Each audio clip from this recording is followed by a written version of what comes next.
Hey guys, welcome back to what should be part 5, the final part of this. But I've already done some of the work because I forgot I wasn't recording. But you'll notice that the rocker arms are in place. They are not tightened down. In case you're like, oh my gosh, why are they pointing towards each other? They're not tightened down. I literally just finger tightened them just to get them to hold in place. But I will tighten those. For what I saw online, it looks like they need to be tightened to 22 pound-feet, each of them. To set the appropriate lash. So I'm gonna go ahead and do that in a second. I've already plugged in some things. So when I laid the intake manifold down, there was all sorts of stuff hanging in place. So I started attaching stuff and everything like this in places that I know it goes.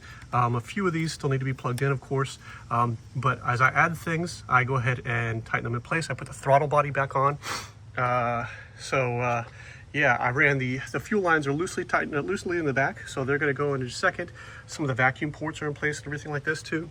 So next steps are going to be to tighten these down, both sides, the rocker arms. I am not going to put the valve covers on just yet because I want to finish installing the headers. I get a little bit more clearance for these when I've got the valve covers off, and they're kind of cumbersome to get in there, especially on the driver's side. So I will install the headers first before I put the valve covers on. After I tighten up the fuel line, because it gives me extra space, I won't put the distributor in until after the fuel line is done. Then I'll put the distributor in, but I'm not going to put any of the spark plugs on, or spark plug wires on until the very end, because they're really intrusive in terms of getting stuff set up. So I'll drop the distributor back here and make sure to tighten it down. There's the distributor hold down, like so, and yeah, and then we'll start messing with the front stuff here. So we'll put the brackets back on. I'll make sure to remount the power steering pulley. I've actually got the pulley installer still here. But yeah, we're getting closer and closer to that moment of truth. And so yeah, I'll show you once I get these tightened down and start to move towards the back. I'll go ahead and show you the distributor stuff, and then the install of the headers, which I've already got this one pretty much in. It's in place. And it's actually in contact with the lower pipe, so the ball joint is actually seated in the exhaust on the downpipe. So it's just a matter of running these in, attaching the secondary air injection system here, and then tightening it down to the bottom. Thankfully, the kit comes with new nuts and bolts for attaching it to the Y pipe, because those things were trashed. And then on this side, of course, too, just kind of run it in. But you'll notice there's very little space to get a header in there, and I have to work around the steering shaft, which goes through the middle of it. So that'll be a bit of a do, but we'll get it done. We'll get it done. We're almost there. All right, sports fans, almost there. So all the valves, or all the rockers, excuse me, are torqued down to 25 feet-pounds. So we should be in good shape, or 22, excuse me, 22 foot-pound, right? So they look good. Some of the springs are compressed, others are up like they should be. The fuel lines have been screwed back in. After I did that, I put the distributor back in place, and you'll notice, I don't know if you can see it on the right side where the arrow was pointing, I had marked it right there. Notice how when I put it back in, I made sure that the marking lines right up with the trigger. So it is in time again. Don't forget to plug the distributor back in, because that won't do you any good. So it looks like that. I'll put the cap back on in a second.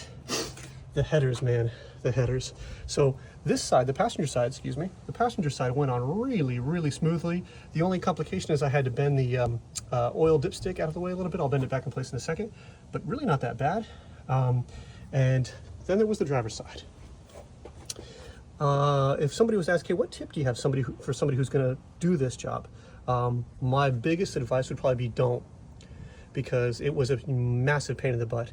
Even with the drive shaft out, the steering shaft out rather, excuse me, here's the steering shaft here, the top half of it, it's disconnected.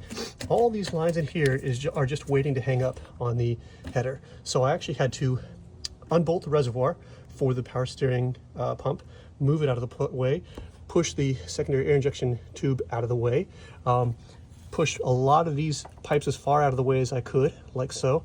And I had to take off the EGR pipe that goes up to the intake manifold. So now I've got the job of having to screw it on back there and run it up and in. Okay, so let me just go ahead and say, take my advice, don't do headers. Don't do headers, save yourself. Okay, so next steps, all that's ready to go. The valve cover's about to go back on. I'm going to put the I'm going to torque down all of the header bolts first, because it's, once again, always easier to reach because there's no valve covers in the way. And then valve covers will go on. And yeah, now we'll just move to the front part of the engine and start putting all that together. I probably won't film that, in that obviously it comes together the same way it came apart. So what I'll do in the last part of the video here is show you all of it put back together, fired up so you can hear the headers, and then kind of walk through some of the things that I learned the hard way through this. And this way, if you intend to do a job like this, you get a little bit more information, and hopefully it'll go a little bit smoother for you than it did for me. But yeah, so we'll catch up with that. All right, guys, I was really hoping to be done in this video, but these headers, as I said before, just gave me the worst time getting in there. I've installed long tubes. Actually, the Camaro has long tubes on them, and with long tubes and older cars like that, you can usually go in from underneath, right? So you install the headers from below and bolt them in. That wasn't an option here. We had to go in from the top, and it was brutal. So anyway, close to done, getting real close. Okay, as I said, all of the rocker arms were tightened down to spec. I cleaned up the valve covers. I don't know if you can tell, but they look way better. They were covered in schmutz. Cleaned them up, tightened them down to spec. New valve cover gasket there, rubber one from Felpro, part of the kit that I got. Yeah, they look good. There's some ancillaries I plugged in. I got the throttle cables in place with the brackets there. The sensors plugged into that too. I have to hook up the ignition coil like so, and mount it and everything like that. But yeah, we're getting there. Almost done.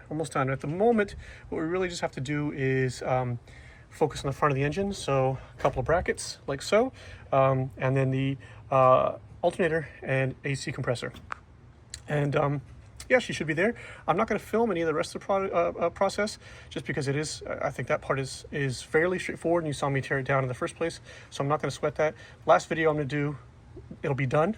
Everything will be finished, buttoned up, and running, and I'll fire it up for you so you can hear the headers. And then, as I said, I'll kind of reflect on some things I learned, and hopefully give you some tidbits that'll help you save some time and get you through successfully. But as always, thanks for your help and support, and see you next time.